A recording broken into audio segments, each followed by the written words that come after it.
तो जातक कथा में पहली पंक्ति का जो अतीत से लेकर के इतवोचन तक के जो अर्थ है उसके बारे में हम लोग पहले समझेंगे। सबसे पहले दिया गया है, बताया गया है, अतीते प्रथम काले जना एकाम विरुद्ध सौभाग्य प्रार्थम सर्व कार्य पूर्णम पुरुष राजा अनुकुर्वम।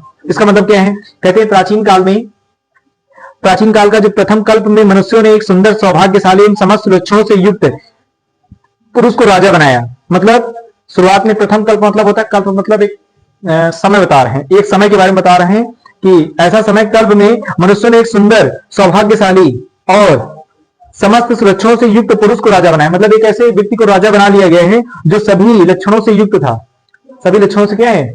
युक्त है। ऐसे व्यक्ति को उसने राजा बनाया है। कहते हैं चौपायो, चौपाया मतलब होता है पशुओं ने इकट्ठे होकर के एक ऐसे व्यक्ति को राजा बनाया है जो कि राजा का नाम क्या है? सिंह। उस व्यक्ति को राजा बनाया गया है। ठीक है, आगे फिर क्या बताया गया है? तभी पक्षियों ने हिमालय प्रदेश में एक सिताल पर इकट्ठे होकर के मनुष्य में राजा दीख पड़ता है, वैसा ही चौपाइयों में भी कि तुम्हारे बीच कोई राजा नहीं है। जैसे हम जानते हैं जानवरों में एक मेन राजा होता है, उसको सिंह को बनाया गया, शेर को माना जाता है कि पशुओं का राजा शेर होता है। वैसे उन्होंने कहा कि हमारे पक्षियों में कोई राजा दिखाई ही नहीं पड़ता है, हमको दूर दूर तक हमको राजा कहीं दिखाई देता है, चौपाइयों में तो दिखता आता है लेकिन हमारे बीच कोई राजा नहीं है। चौपाई मतलब होता है यहाँ पर पशुओं से, पशुओं में राजा दिख जाता है, पशुओं में राजा होता है और पशुओं में राजा सिंह को माना जाता है। ये वहां के जो पक्षी हैं वो पक्षी इनसे बार बार क्वेश्चन पूछ रहे हैं। पक्षियां बार बार कह रही कि तुम्हारे वाले चौपाया, चौपाया मतलब ग्रुप होता है, समूह, और चौपाया मतलब पशुओं का एक समूह है,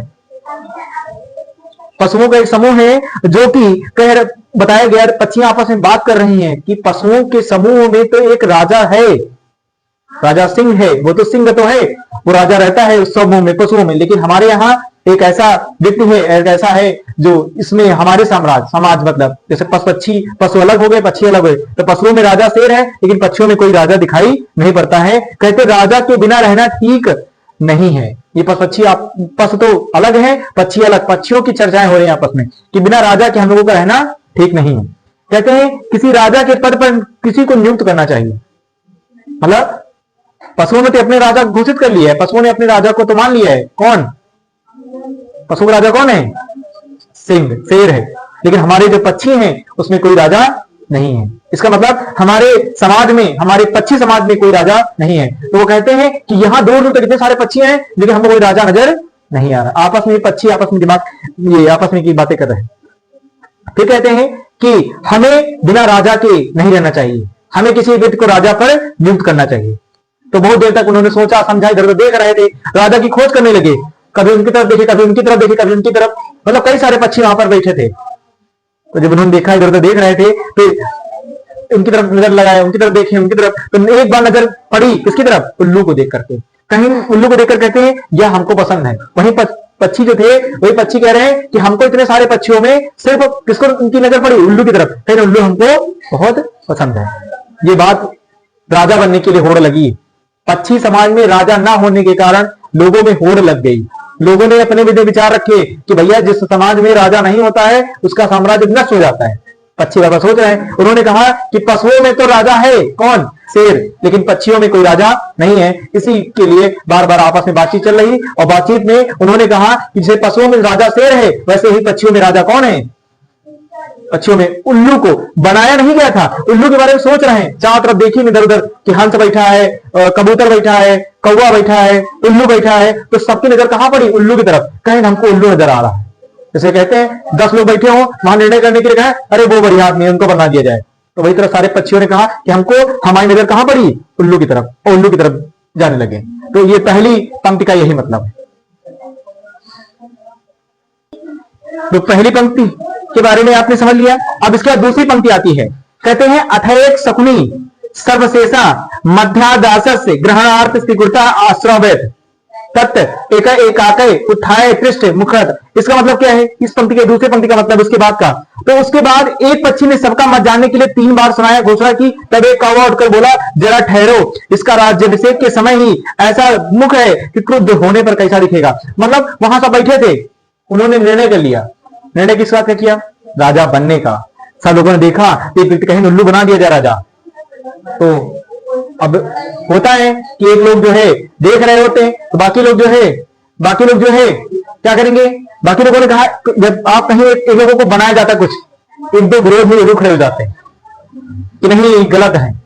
उसी तरह पक्षी समाज में एक आपका पक्षी है जिसको कौवा जानते हैं, कौवा। उस समाज में जब 3 बार बोला उल्लू बनेगा उल्लू बनेगा उल्लू बनेगा, तो कौवा उठ करके बोल पड़ा।